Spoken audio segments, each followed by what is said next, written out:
Louie, who is our multimedia guy. He just had his video camera. He just grabbed him real quick on the approach, said, all right, come here, tell me what you think.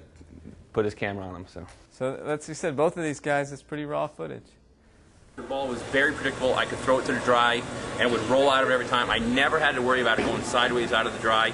And even when I missed it a little and didn't throw it really good, it still picked up in the oil with the same hitting power that you really want to see. The biggest thing that I see that's going to be a huge advantage to me on tour is the smoothness that I see down the lane with the continuous hitting power, where it seems to me like on tour, now that Roto Grip's back on tour, is a huge advantage to what we'll have. When I hit the dry, it rolled out of the dry instead of going sideways out of dry, but continued that hitting power, where it seems to be a lot of bowling balls want to hit that dry spot and be used up and not flat 10 a lot, where I didn't see that with the cell.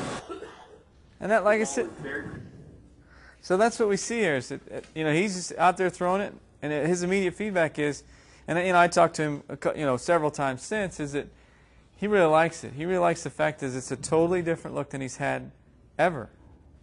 And he said it's just something different. And it wasn't, and again, being a great oil ball and hooking that much in the pattern didn't necessarily mean that he had to move his feet the furthest left. And that's what I think a lot of bowlers get confused on. It's important if you can kind of help them manage where they're lining up and how they're trying to play the shot, because where he was lined up with the cell was actually a board or two right of where he was with the Odyssey. So you would think immediately, oh, well, the ball goes straighter. Well, not necessarily true. It just means that where he was matched up with a pocket and where he was able to play the drier part of the lane where the track had broken down a little bit, his ball was arcing off of that and not overreacting. So you can get overreaction or underreaction rather than a smooth, consistent reaction, and that's what he had with the cell. And that's what we're seeing a lot, like I said, is in the feedback we're getting from the staff members and stuff, and the people who are throwing them. It's already created a big buzz. Just about, it's a totally different look in the lane. So the Kretzer's the other one that we use, the two Roto Grip staff members that we have out on tour, full-time staff members. Kretzer and I grew up together in Dayton, Ohio, so I've known him a long time. Really great player. Those of you who bowled some high rollers and stuff in the day and have seen Kretzer, very, very good player. Now you notice his favorite layout, a little different look. 6 inches up above, just to the left of his middle finger, mass bias, 4.5 inches to the PAP, and a pin buffer of about 4.5 inches. Brian Kretzer's a little bit slower ball speed player, so he does not like bowling balls that flare up too fast. So we gave him his favorite layout. He's already drilled a lot of these cells that are a little stronger because he actually likes it. They still flare up, but they don't lose it down the lane. They still continue to hook for him. Where he hasn't seen that before, he's really excited about this. When he bowled really good last week in Reno, he called me afterward and he said, I just need this ball. I need this ball and one other ball, and that's all I need on tour anymore. I don't need anything else. I can make these work from just about anything.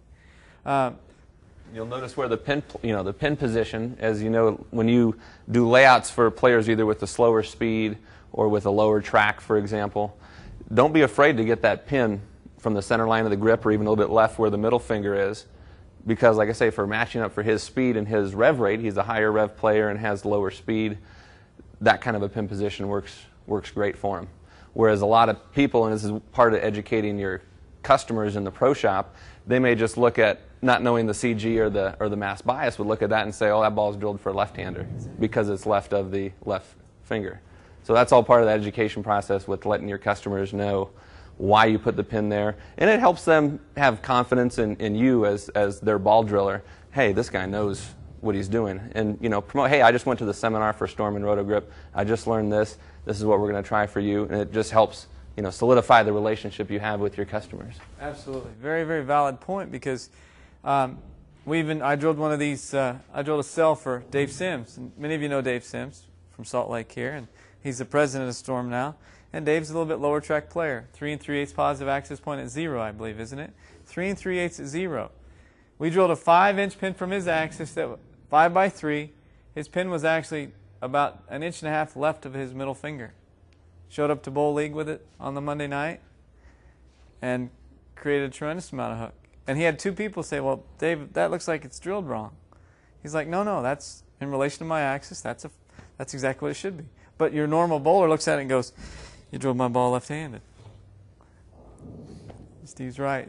So we'll go to now Kretzer's both views are lane level views.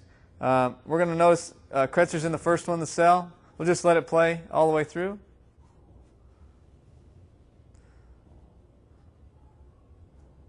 Once again, you just notice continuous motion. If you'll stop it, like halfway through, the CG will come up on axis again.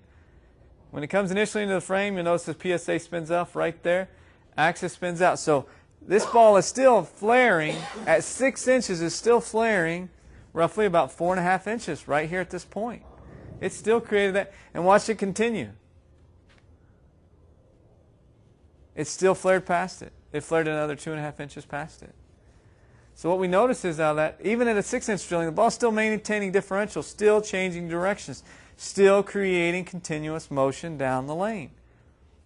And if you look at the direction of the finger grips and the tape that's on the ball, you can see too as the ball's going down, it's starting out with the axis tilted higher and a little bit facing more forward to you.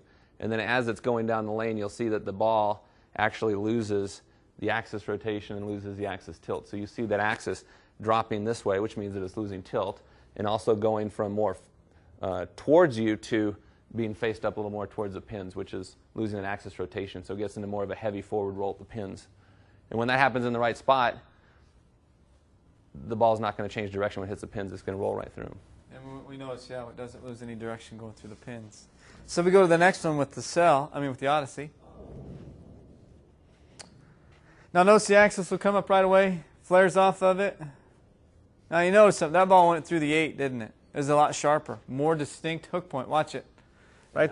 That's the orange piece of tape. That's actually his initial axis. Notice that it's still on it, right here. And then all of a sudden it comes off of it very fast. And you see the very hard change of direction. Now one of the reasons that is differences in design. Because like I talked about before, a pin 6 inches from the axis might have less differential off that player's hand. So it might take more friction to get that ball to want to change direction. But what we noticed out of the cell is when it comes into the footage, it's already migrated 4.5 inches at 6-inch layout. And even an asymmetrical ball creates a tremendous amount of flare, but a majority of the time it does not do it till late in the lane, which makes it very, like I said, can be very over-under. Now this is many of you would watch this reaction and go, I want my ball to hit like that. But that's destined for 4-pin, 2, 8, 10, big 4. That is a tough look sometimes. Now the best players in the world, they keep it in a 2-inch area. That's not a bad thing. But there's still ball speed to take into account. There's still tilt and rev rate. They don't catch it the same every time. They're not Steve Klemkin. He's the machine out there. You should see him. He's a human throwbot. Him and Billy Orlikowski, those two guys. But once again, like I said, it looks good, but this is, like I said, this is destined for trouble. But notice how late in the lane it makes its transition, how late it actually starts to migrate. Okay, we'll go to the next slide. Listen to Kretzer.